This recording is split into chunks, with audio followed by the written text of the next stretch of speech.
1-ാം അധ്യായത്തിന്റെ 23-24 വാക്യങ്ങളിൽ അപ്പോസ്തലൻ പറയുന്ന ദൈവവചനം ഒരു കണ്ണാടി. ശ്രദ്ധിക്കണം. ദൈവവചനം ഒരു കണ്ണാടി. എപ്പോഴെല്ലാം ഈ കണ്ണാടി മുമ്പായി ഞാനും നിങ്ങളും, ഒരു ശുശ്രൂഷകരായാലും ഒരു വിശ്വാസിയായാലും ഏത് മനുഷ്യനായാലും കണ്ണാടി മുമ്പിൽ വരുന്നവരെ തന്റെ സ്വന്തം രൂപത്തെ അവനക്ക് കാണുവാൻ സാധിക്കുകയില്ല. ആരെങ്കിലും ഏതെങ്കിലും കണ്ട് നമ്മോട് പറഞ്ഞാൽ മുഖത്തിൽ ഏതോ ഉണ്ടല്ലോ, തലമുടി മാറിയിരിക്കുന്നല്ലോ, അവർ പറയുന്നത് വെച്ച് നമുക്ക് അതെക്കൊണ്ട് ശരിയാക്കുവാൻ സാധിക്കില്ല. എപ്പോൾ കണ്ണാടിയുടെ മുമ്പിൽ നാം പോകുമോ, ദൈവത്തിന് സ്തോത്രം, അപ്പോൾ നമ്മുടെ മുഖത്തെ സ്വാഭാവിക രൂപത്തെ നമുക്ക് കാണുവാൻ സാധിക്കും. ചില നിമിഷങ്ങൾ ഈ സുവിശേഷ യോഗത്തിന്റെ 1-ാം ദിവസത്തിൽ ഞാനും നിങ്ങളും നാം ഏവരും ഈ കണ്ണാടിയിൽ മുമ്പായി നിൽക്കുമ്പോൾ വചനം പറയുന്ന ഞാനായിക്കൊള്ളട്ടെ, ഈ വചനങ്ങൾ കേൾക്കുന്ന നിങ്ങളായിക്കൊള്ളട്ടെ, ഉള്ളതുപോലെ ദൈവവചനം പറയും. ഉള്ളതുപോലെ കാണിച്ചു തരും. ഏത് മനുഷ്യർക്കും കാണിച്ചു തരും. അതിൽ വേറൊന്നും കാണുവാൻ സാധിക്കില്ല. കണ്ണാടിയിൽ കാണുന്നത് നാം അതിന്റെ മുമ്പിൽ നിൽക്കുമ്പോൾ നാം ഏത് രൂപത്തിൽ ഏത് നിലവാരത്തിൽ ആയിരിക്കുന്നു അത് ദൈവവചനം എന്ത് ചെയ്യും? കാണിച്ചു തരും. ദയവായി വായിക്കാം യാക്കോബിന്റെ ലേഖനം 1:23 വാക്യം. ഒരുത്തൻ വചനം കേൾക്കുന്നവനെങ്കിലും ചെയ്യാത്തവനായിരുന്നാൽ അവൻ തന്റെ സ്വാഭാവിക മുഖം കണ്ണാടിയിൽ നോക്കുന്ന ആളോട് കണ്ണാടിയിൽ നോക്കുന്ന ആൾ പോലെ. പല സുവിശേഷ യോഗങ്ങൾ കൺവെൻഷനിൽ വരുമ്പോൾ പലവിധമായ വിചാരങ്ങൾ ഉള്ളവർക്കും ഈ പ്രസംഗമൊന്നും എനിക്കുള്ളതല്ല, ഈ പറയുന്ന വെളിപ്പാടുകളൊന്നും ഇതെല്ലാം ഇന്റർനെറ്റിൽ നിന്ന് എടുത്തുകൊണ്ട് വന്നതാ, ഇതെല്ലാം ഞങ്ങൾ നേരത്തെ വീട്ടിൽ കേട്ടതാ. ദൈവത്തിന് സ്തോത്രം. ഈ കാലഘട്ടങ്ങളിൽ വചനത്തിന്റെ വെളിപ്പാടുകളും വചനത്തിന്റെ പലവിധമായ മനുഷ്യരെ വശീകരിക്കുന്നതായ വചനത്തിലുള്ള ശക്തിയുള്ള കാര്യങ്ങളും ദേശത്തിൽ പല സ്ഥലങ്ങളിൽ കാണുന്നു. എന്നാൽ നിന്റെ പിതാക്കന്മാർ നട്ടിരിക്കുന്ന പണ്ടത്തെ അതിര് നീ മാറ്റരുത്. പണ്ടത്തെ അതിരുകളോട് ഞങ്ങൾ ഇവിടെ നിൽക്കുന്നു. പ്രിയമുള്ളവരെ, അപ്പോസ്തലിക സുവിശേഷത്തോട് നിങ്ങളുടെ മുമ്പിൽ നിൽക്കുന്നു. ദൈവത്തിന് സ്തോത്രം. ഈ അപ്പോസ്തലിക സുവിശേഷത്തിന് മുമ്പായി ഇത് ഒരു കണ്ണാടി. ദൈവത്തിന്റെ തിരുവെഴുത്തുകൾ ഒരു കണ്ണാടി. ഈ കണ്ണാടിന്റെ മുമ്പ് നിൽക്കുന്നത് ഏത് മനുഷ്യനായിക്കൊള്ളട്ടെ, ഒരു നേതാവോ ഒരു അധികാരിയോ ഒരു പരാക്രമനായ ശക്തിശാലിയായ ഒരു മനുഷ്യനോ അല്ല ബലഹീനമായ ഒരു രോഗിയോ ആരുമായിക്കൊള്ളട്ടെ, ഈ തിരുവെഴുത്തായ കണ്ണാടി മുമ്പ് നിന്നാൽ ഉള്ളതുപോലെ അത് പറയും. വിറയ്ക്കണം. ദൈവത്തിന് സ്തോത്രം. യേശയ്യാ പ്രവാചകൻ തന്റെ പുസ്തകത്തിൽ പറയുമ്പോൾ എന്റെ വചനത്തിങ്ങൾ വിറയ്ക്കുന്നവനെ ഞാൻ കടാശിക്കും. കണ്ണാടി മുമ്പ് നിന്നാൽ വിറയ്ക്കണം, വചനത്തിന് മുമ്പ് നിന്നാൽ വിറയ്ക്കണം. അന്ത്യകാലങ്ങളിൽ എത്രയോ സഭകളുണ്ട്. നാം ആരെയും കുറ്റം പറയുന്നതല്ലേ, വചനത്തിലിരുന്ന് വെളിപ്പാടുകൾ പറയുന്നു. ഉപദേശവും സത്യമുള്ള ഇടത്തിൽ നമ്മുടെ അടികളെ ഉറപ്പിച്ചുകൊള്ള ഉപദേശവും സത്യം ഒരുക്കാനും വെളിപ്പാടുകൾ കൊണ്ട് സത്യത്തിൽ യഥാസ്ഥാനപ്പെടുവാൻ സാധ്യമല്ല. ദൈവനാമം മഹത്വപ്പെടട്ടെ. ശരീരത്തിൽ ഒരു ശരീരം നിവർന്നു നിൽക്കുവാൻ അതിന് അസ്ഥികൾ ആവശ്യം. അസ്ഥികൾ ബലഹീനപ്പെട്ടു പോയാൽ ഒരു മനുഷ്യന് നിവർന്ന് നിൽക്കുവാൻ നേരെ നിൽക്കുവാൻ സാധിക്കില്ല. ദൈവസഭയും ദൈവ ജനങ്ങളും നിവർന്ന് നിൽക്കുവാനായി ദൈവവചനത്തിന് ഉപദേശങ്ങൾ വേണം. ദൈവവചനത്തിന്റെ ആഴമായ സത്യങ്ങൾ വേണം. ദൈവത്തിന് സ്തോത്രം. ഇന്ന് നല്ല നല്ല റെവലേഷൻ കേൾക്കാൻ ജനങ്ങൾ എന്ത് ചെയ്യുന്നു? ദൈവത്തിന് സ്തോത്രം. യൂട്യൂബിൽ എടുക്കുന്നു, പ്രസംഗങ്ങൾ കേൾക്കുന്നു. എന്റെ ചെറിയ അറിവിൽ പറയുന്നുവെങ്കിൽ ആരും ഇതുവരെ യൂട്യൂബിൽ പ്രസംഗം കേട്ട് പെട്ടെന്ന് മുട്ടിന്മേൽ നിന്ന് കരഞ്ഞതായി ഞാൻ കേട്ടിട്ടില്ല. ദൈവത്തിന് സ്തോത്രം. അത് കിടന്നുകൊണ്ടേ കേൾക്കുക, പ്രസംഗം കിടന്നുകൊണ്ടേ കേൾക്കുക. കുസനിയിൽ നിന്ന് പച്ചക്കറി അരിഞ്ഞുകൊണ്ടേ വചനം കേൾക്കുക. എന്റെ വചനത്തിങ്ങൾ വിറയ്ക്കുന്നവനെ കടാക്ഷിക്കും. ദൈവത്തിന് സ്തോത്രം. വചനത്തെ വ്യർത്ഥമാക്കരുത്. വചനത്തെ ഒരു നാളും വ്യർത്ഥം. പ്രസംഗം കേൾക്കണമെങ്കിൽ അതിനായിട്ടുള്ള ഒരുക്കത്തോടുകൂടെ. പ്രിയമുള്ളവരെ, ഒരു സന്ദർഭത്തിൽ ഞാനും കൂടെ ചെവിയിൽ ഏതോ കുത്തിയിട്ട് ഒരു പ്രസംഗം കേട്ടുകൊണ്ടിരുന്നു. ദൈവശബ്ദം വന്ന് എഴുന്നേൽക്ക്, നീ ദൈവവചനം പ്രസംഗിക്കുന്നതായ ഒരു പൈതൽ മര്യാദയാ ജീവിച്ചു. എന്റെ വചനത്തെ കേൾക്കുവാൻ എനിക്കൊരു ഒരുക്കം വേണം. ദൈവത്തിന് സ്വരം പേടിച്ച് എഴുന്നേറ്റ്. പിന്നെ ഇതുവരെ ഒരു ദിവസവും ഒരു നാളും ഇരുന്നോ കിടന്നോ വചനമൊന്നും കേട്ടിട്ടില്ല. ദൈവത്തിന് സ്തോത്രം. കാരണം അത് യഹോവയുടെ വായിൽ നിന്ന് പുറപ്പെടുന്ന വാക്കുകൾ. ദൈവത്തിന് സ്തോത്രം. ആരും പ്രസംഗിക്കട്ടെ, പ്രിയമുള്ളവരെ, വചനത്തിങ്ങൾ വിറയ്ക്കണം. യോഹന്നാന്റെ സുവിശേഷം 8:32 സത്യത്തെ നിങ്ങൾ അറിയുകയും, ഒന്നുകൂടെ വായിക്കാം, സത്യം അറിയുകയും സത്യം നിങ്ങളെ സ്വതന്ത്രന്മാരാക്കുകയും ചെയ്യും. ദൈവത്തിന് സ്തോത്രം. നമ്മുടെ കരങ്ങളിൽ ദൈവത്തിന്റെ തിരുവെഴുത്തുകളായ സത്യം ദൈവം തന്നിട്ടുണ്ട്. ദൈവനാമം മഹത്വപ്പെടട്ടെ. സത്യത്തെ ഉള്ളതുപോലെ അറിയുന്നതായി, സത്യത്തെ ഉള്ളതുപോലെ അറിയുന്ന കണ്ണുകളെ ദൈവം നമുക്ക് തുറക്കട്ടെ. ഈ തിരുവെഴുത്തുകൾക്ക് മുമ്പായി, ഈ കണ്ണാടിന് മുമ്പായി എന്നെയും നിങ്ങളെയും ചില നിമിഷം ദൈവത്തിന്റെ ആത്മാവ് കൊണ്ട് പരിശോധിച്ച് നോക്കുവാൻ, ജീവിതത്തെ തിരിച്ചറിയുവാൻ, ആമേൻ, ഈ കൂട്ടത്തിൽ ഏത് സ്ഥലത്തിലുമായിരിക്കുന്ന ഏവർക്കും ആമേൻ സർവകൃപാലുവായ ദൈവം സഹായിക്കേണ്ടതിനായി ഈ വചനത്തിന് മുമ്പായി ദൈവം നമ്മെ തൊടേണ്ടതിനായി അല്പസമയം സ്തോത്രം ചെയ്യാം. സ്തോത്രം, സ്തോത്രം, സ്തോത്രം, സ്തോത്രം, സ്തോത്രം, സ്തോത്രം, സ്തോത്രം, സ്തോത്രം, സ്തോത്രം, സ്തോത്രം, സ്തോത്രം, സ്തോത്രം, സ്തോത്രം, സ്തോത്രം. സത്യം അറിയണം, സത്യം അറിയണം. സത്യം എന്ന് പറയുന്നത് ഒന്നോ രണ്ടോ ഒന്നല്ല. സത്യം എന്ന് പറയുന്നത് നിജമായ കാര്യം, അത് സത്യം. ദൈവനാമം മഹത്വപ്പെടട്ടെ. 2 സൂര്യനുണ്ടെന്ന് പറഞ്ഞാൽ സമ്മതിക്കുന്നവർ ആരെങ്കിലും ഈ കൂട്ടത്തിലുണ്ടോ? 2 സൂര്യനുണ്ട്. ദൈവത്തിന് സ്തോത്രം. കുരുടൻ പോലും സമ്മതിക്കില്ല. അവനക്കും കൂടെ അതേക്കുറിച്ച് കൽപ്പിച്ചിട്ടുണ്ട്. ലോകത്തിൽ സൂര്യൻ എത്ര? ഒന്ന് തന്നെ. ദൈവത്തിന് സ്തോത്രം. 33 കോടി എന്ന് നാം കേട്ടിട്ടുണ്ട്. ശ്രദ്ധിക്കണം, 33 കോടി ഉണ്ട്. എത്രയോ ദൈവങ്ങളുണ്ട്. ഒരു സന്ദർഭത്തിൽ വാഹനത്തിൽ ഞങ്ങൾ സഹോദരന്മാർ ഇതുപോലെ ഒരു കൺവെൻഷൻ കഴിഞ്ഞ് പോയിക്കൊണ്ടിരുന്നു.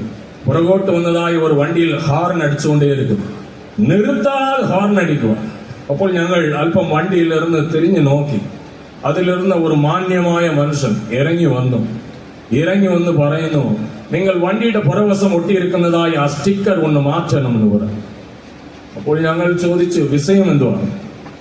Jesus is the Lord sticker ഒട്ടി. അവൻ പറഞ്ഞു, ദി ലോർഡിന് ഒട്ടരുത്, ജീസസ് ഇസ് ആൾസോ ലോർഡ്. അവൻ പറയുന്നു, യേശുവും കൂടെ ദൈവം ഒട്ടിച്ചുകോ, യേശു തന്നെ ദൈവം ഒന്ന് ഒട്ടേണ്ടാണ്. അവൻ ഒരു ഇസ്ലാമിയ മതത്തെ ചേർന്നവനായിരുന്നു. അവൻ ദൈവത്തിന്റെ സ്വന്തം. അവൻ ரொம்ப സ്ട്രോങ്ങാ പറയുന്നു. ഒരു സർക്കാർ ഉദ്യോഗസ്ഥനാണ്. ജീസസ് ഇസ് ദി ലോർഡ് എന്ന് എഴുതല, ദി കക്ഷി, ദി ഇടല്ല. യേശു തന്നെ ദൈവം ഒന്നും പറയണ്ട, ഞങ്ങൾക്കും ദൈവമുണ്ട് എന്ന് പറയുന്നു. ദൈവത്തിന് സ്തോത്രം. സത്യം എന്താണ്? സത്യം എന്താണ്? ഇതേക്കുറിച്ച് ഒരു ഗ്രാമീണ ഒരു കഥ ഒന്നുണ്ട്. അതിൽ സത്യമുണ്ട്. ഒരു ബാല്യക്കാരൻ എത്രയോ വർഷങ്ങൾക്ക് മുമ്പായി നിങ്ങൾ കേട്ടതുപോലെ ഞാനും കേട്ടിരുന്നു. അവൻ ഒരു നദിയിൽ, ആദ്യമായിട്ട് അവൻ നദിയിൽ കുളിക്കാൻ ഇറങ്ങിയത്. ഗ്രാമത്തിൽ വസിച്ചവൻ എവിടെയോ അലഞ്ഞു തിരിഞ്ഞ് പിന്നെയും ഗ്രാമത്തിൽ തന്റെ സ്വന്തം നാട്ടിലേക്ക് കടന്നു വന്നു. വെളുപ്പിന് സമയം സൂര്യോദയമാകുമ്പോൾ നദിയിൽ കുളിക്കുവാൻ ഇറങ്ങി. ദൈവത്തിന് സ്തോത്രം. നദിയിൽ കുളിക്കാൻ പോയപ്പോൾ പലപ്പോഴും ഞാൻ സത്യത്തിനായിട്ട് ഈ കാര്യങ്ങൾ പറയും. അവൻ കുളിക്കാൻ ഇറങ്ങിയവൻ വസ്ത്രങ്ങളെ മാറ്റി ഒരു മരത്തിൻ കീഴിൽ വെച്ച് വെള്ളത്തിൽ ഇറങ്ങി. പെട്ടെന്ന് ഓർമ്മ വന്നു, തന്റെ മാതാപിതാക്കൾ തനിക്കായി വാങ്ങിച്ചു തന്നിരുന്ന ഒരു മുത്തുമാല, നല്ല ഒരു മുത്തുമാല ഒന്ന് അവൻ തന്റെ കഴുത്തിൽ ഇട്ടിരുന്നു. നല്ല വില കൂടിയതാണ്. നദിയിൽ കുളിക്കുമ്പോൾ ഇത് വെള്ളത്തിൽ പോയാൽ എന്ത് ചെയ്യാം? പെട്ടെന്ന് ഊരിയെടുത്ത് കരയിൽ വന്ന് ഒരു കുളിയെടുത്ത് കുളിച്ചിട്ട് അവൻ എന്ത് ചെയ്ത് അടച്ചു വെച്ച് പിന്നെയും പോയി. വെള്ളത്തിൽ കുളിക്കുവാൻ തുടങ്ങിയപ്പോൾ നല്ല സൂര്യന്റെ ആ ഉഷ്ണത്തിൻ മതിൽ, ആ സൂര്യത്തിന്റെ ആ വെയിൽ നന്നായി കുളിക്കുവാൻ തുടങ്ങി. പെട്ടെന്ന് വെള്ളത്തിൽ അവനക്ക് ഒരു ബോധം, ആരെങ്കിലും ആ വില കൂടിയ ആ ശ്രേഷ്ഠമായ മുത്തുമാലയെ എടുത്തുകൊണ്ട് പോയാൽ എന്ത് ചെയ്യാം? ഓടി വന്ന് അങ്ങോട്ടും ഇങ്ങോട്ടും നോക്കി. ദൈവത്തിന് സ്തോത്രം. നന്നായി അത് ചവിട്ടി മണ്ണെടുത്തനല്ല, ദൈവത്തിന് സ്തോത്രം ഉറപ്പിച്ച് പിന്നെയും പോയി. ഇന്ന് മുഴുവൻ കുളിച്ചാൽ കൊള്ളാമെന്ന് ചിന്തിച്ചപ്പോൾ അവനക്ക് ഒരു വെളിപ്പാട് വന്നു. വച്ചയിടം മറന്നുപോയാലോ? പെട്ടെന്ന് വെള്ളത്തിലിരുന്ന് ചാടി വന്നു. ദൈവത്തിന് സ്തോത്രം. കുഞ്ഞുകുട്ടികൾ ഈ മണ്ണ് കൊണ്ട് അതെന്താ മണൽക്കൂണ് ഇല്ലയോ, അവനൊന്ന് ഉണ്ടാക്കി ഒരു ചെറിയ അടയാളത്തിനായി ഉണ്ടാക്കി വെച്ച് പെട്ടെന്ന് വെള്ളത്തിൽ പോയി കിടന്ന് നന്നായി കുളിച്ചു. സമയം കടന്നുപോയത് മനസ്സിലായില്ല. വൈകുന്നേരം താൻ അവനക്ക് അല്പം ബോധം വന്ന് നല്ല കുളികളിൽ തിരിച്ചു വന്നപ്പോൾ ദൈവനാമം മഹത്വപ്പെടട്ടെ, നദിയുടെ തീരമെല്ലാം കൂണയായിരുന്നു. ദൈവത്തിന് സ്തോത്രം. ഇവൻ അമ്പലത് പോയി, എന്റെ കൂണ എതുവാ? ദൈവത്തിന് സ്തോത്രം. ഇവൻ അങ്ങനെ മണ്ണുകൊണ്ട് ഉണ്ടാക്കിക്കൊണ്ടിരുന്നപ്പോൾ മറ്റു രണ്ടുപേർ വന്നു. ഇന്ന് ഏതോ ഒരു വിശേഷമായ ദിവസം, ഇന്ന് കുളിക്കണമെങ്കിൽ ഇങ്ങനെ ഉണ്ടാക്കിയാലേ പറ്റൂ. ദൈവത്തിന് സ്തോത്രം. അവൻ ഒരു കോണം ഉണ്ടാക്കി, അവൻ കുളിക്കാൻ പോയി. മൂന്നാമത് ഒരാൾ വന്ന് അവൻ ഉണ്ടാക്കി. ഈ 30 കോടി എങ്ങനെ വന്നതാ? ദൈവത്തിന് സ്തോത്രം. സത്യ ദൈവം ഒരുത്തൻ മാത്രമാണ്. വിശ്വസിക്കുന്നവർ ഒരു അല്ലേലൂയ പറഞ്ഞാട്ടെ. അവൻ ചിന്തിച്ചു, ഇതെല്ലാം മണ്ണ് തട്ടിക്കളഞ്ഞ് എന്റെ വിലയേറിയ ആ മുത്ത എടുക്കും മുമ്പ്, അവൻ അത് കുളിച്ച് കയ്യിലെടുക്കും മുമ്പ് ഇന്നും ആയിരങ്ങൾ ഉണ്ടായിക്കൊണ്ടിരിക്കുന്നു. ദൈവത്തിന് സ്തോത്രം. ഓരോരോ ചിന്തിച്ച് ഇന്ന് വൈകുന്നേരം ആകും മുമ്പ്, സൂര്യൻ അസ്തമനമാകും മുമ്പ് എത്രയോ ഉണ്ടാക്കാം, എത്രയോ ഉണ്ടായിക്കൊണ്ടിരിക്കുന്നു. സത്യദൈവം. ദൈവനാമം മഹത്വപ്പെടട്ടെ. യോഹന്നാന്റെ സുവിശേഷം 4-ാം അധ്യായത്തിൽ നാം വായിക്കുമ്പോൾ ദൈവം ആത്മാവാകുന്നു. ദൈവം ആത്മാവാകുന്നു. അവനെ ആത്മാവിലും സത്യത്തിലും എന്ത് ചെയ്യണം? ആരാധിക്കണം. ദൈവം ആത്മാവാകുന്നു. സത്യദൈവം ഒരുത്തൻ തന്നെ. പ്രിയമുള്ളവരെ, നാം അത് അംഗീകരിച്ച് അത് വിശ്വസിച്ച് ഈ സത്യ കൂട്ടായ്മയിൽ കടന്നു വന്നിരിക്കുന്നു. ദൈവത്തിന്റെ സ്തോത്രം. സുവിശേഷം എന്ന് പറയുന്നത് സത്യദൈവത്തിലുള്ള വിശ്വാസത്തിൽ ആരംഭിക്കുന്നു. വചനത്തിന്റെ വെളിപ്പാടുകളല്ല ഞങ്ങൾ പറയുന്നത്. ഏത് മനുഷ്യനെയും ക്രിസ്തുയേശുവിൽ തികഞ്ഞവനായി നിർത്തുവാൻ തക്കവണ്ണം സത്യ ഉപദേശങ്ങൾ നിങ്ങളുടെ മുമ്പിൽ വഹിക്കുന്നു. ഇത് ഏത് മനുഷ്യർക്കും മറുക്കാവതല്ല. ദൈവത്തിന്റെ സ്തോത്രം. സത്യദൈവം ഒരുത്തനാണ്. ഏകജാതനാ പുത്രനെ ആ സത്യദൈവം ലോകത്തിൽ അയച്ച് നമ്മെ വീണ്ടെടുത്തു. ദൈവത്തിന്റെ സ്തോത്രം. സത്യദൈവം. സത്യദൈവത്തെ വിശ്വസിക്കുന്നവർ ഒരു ഹല്ലേലൂയ ഗുണമുള്ള കേട്ടെ. ബലത്തോടുകൂടെ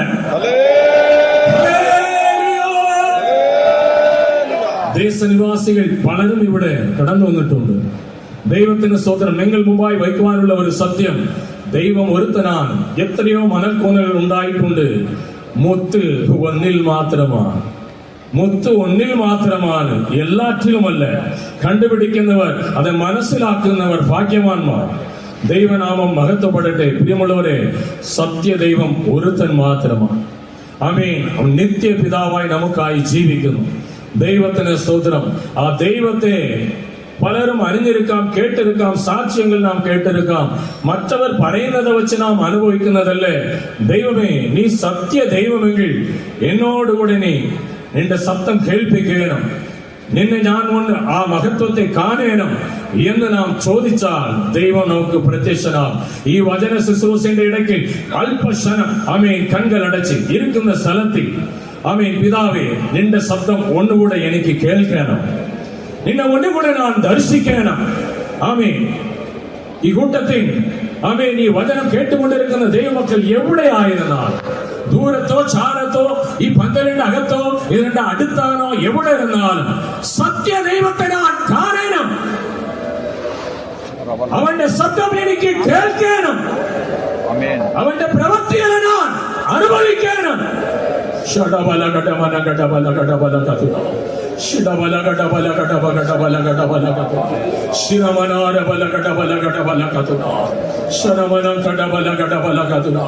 ദൈവം വിശ്വസ്തനാണ്. പ്രിയമുള്ളവരെ, സത്യം അറിയുകയും സത്യം നമ്മെ സ്വതന്ത്രന്മാരാക്കുകയും ചെയ്യും.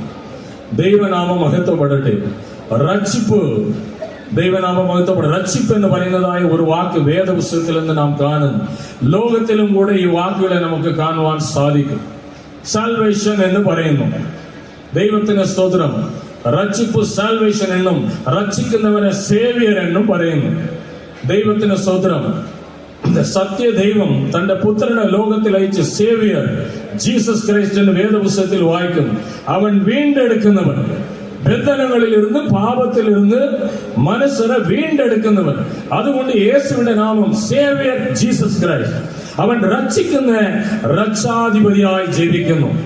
ദൈവത്തിന് സ്തോത്രം. ഞാനും നിങ്ങളും ബാല്യകാലത്തിൽ 2000 വർഷത്തിന് മുമ്പ് യേസപ്പച്ചൻ വന്ന് 2000 മുമ്പ് ഒന്നും ഒരു പിടിയില്ല. അതെന്തോ യേസപ്പച്ചൻ വന്ന് ഞാൻ എന്ത് ചെയ്യാനാ? ദൈവനാമം മഹത്വപ്പെടട്ടെ. എനിക്കും ശുശ്രൂഷയ്ക്ക് വന്ന് പല കാലം ഈ കാര്യം ഒന്നും പിടിയില്ല. ദൈവനാമം മഹത്വപ്പെടട്ടെ. ഒരു പാലത്തിന്മേൽ പോകുമ്പോൾ ദൈവത്തിന്റെ ആത്മാവ് എന്നോട് ഇടപെട്ടു. മഹാരാഷ്ട്രാവിൽ യശ്വന്ത് റാവ് ചവാൻ